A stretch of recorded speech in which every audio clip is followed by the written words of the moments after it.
Veritas in tenebris. Lumen ad revelationem.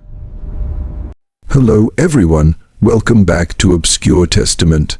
Tonight's story takes us to the haunted streets of Charleston, South Carolina, a city of charm, elegance, and blood-soaked secrets.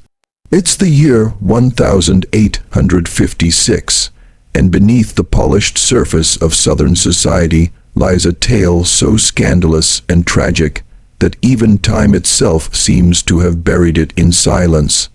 This is the story of the judge's wife, found dead with her slave lover, Charleston's darkest secret. The story begins with Judge Nathaniel Moore, a man of high status and unshakable pride. Known for his strict rulings and moral sermons, he was the very symbol of law and power in Charleston. His mansion stood tall on King Street, white pillars, candlelit halls, and a household that whispered of perfection. But as often happens, behind the facade of wealth, there was rot. His wife, Eleanor Moore, was everything society demanded: beautiful, graceful, and obedient. But she was also trapped. Her husband treated her like property, not a partner. He made decisions for her, monitored her letters, and controlled her every movement. The mansion was her gilded cage, and each passing day tightened the bars.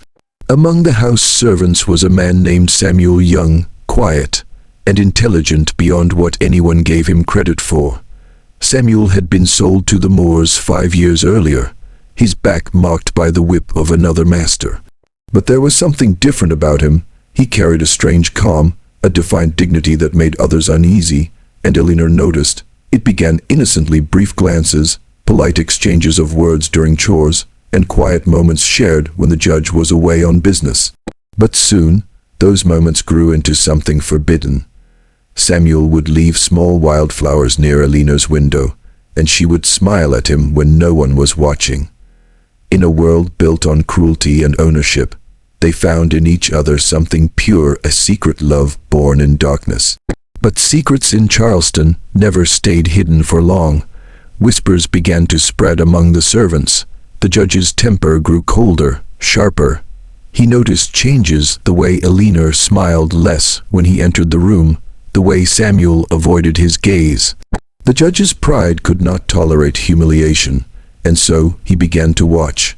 One stormy night in July 1856, thunder rolled across the sky as the judge returned home earlier than expected. He entered the mansion through the back door, silent as a ghost. Upstairs, faint laughter echoed from his wife's chambers, a sound he had not heard from her in years. As he pushed open the door, lightning illuminated the scene before him. His wife in her nightgown, in the arms of the man he owned. What happened next would never be fully known. But when the servants awoke the next morning, they found the judge sitting at the dining table, his face pale, his eyes hollow. Upstairs, Eleanor and Samuel lay lifeless, their bodies intertwined on the floor, a crimson pool staining the rug beneath them.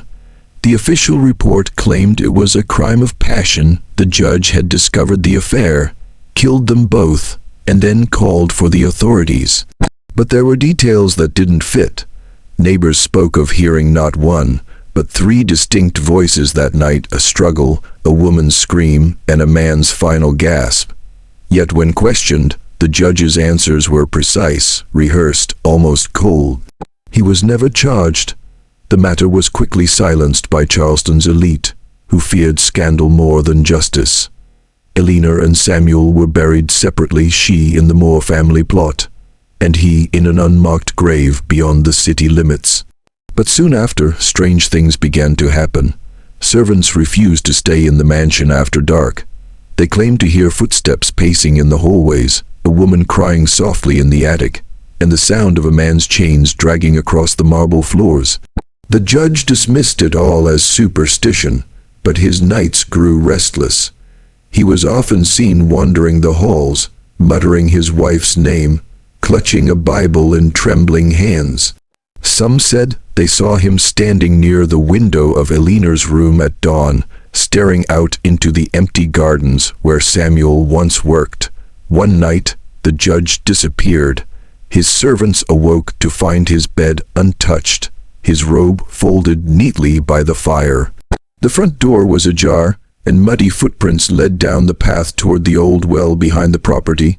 They searched for days but found nothing, only his cane lying beside the well, and the faint sound of water echoing from below.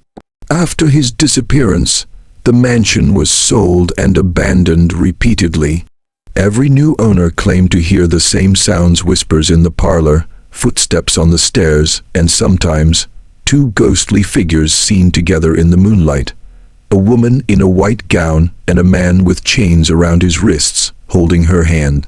To this day, local historians say the house still stands, its shutters broken, its rooms filled with cold air that smells faintly of candle wax and iron. Those who dare to visit claim that on stormy nights, when thunder cracks across Charleston, the spirits of Eleanor and Samuel return, doomed to relive their final night, forever bound by love and tragedy. And if you walk near King Street late at night, you might hear them too: a woman's soft sobs carried by the wind, and the faint clinking of iron chains, echoing from the shadows. Thank you for watching Obscure Testament. Don't forget to like, share, and subscribe for more terrifying stories from the shadows.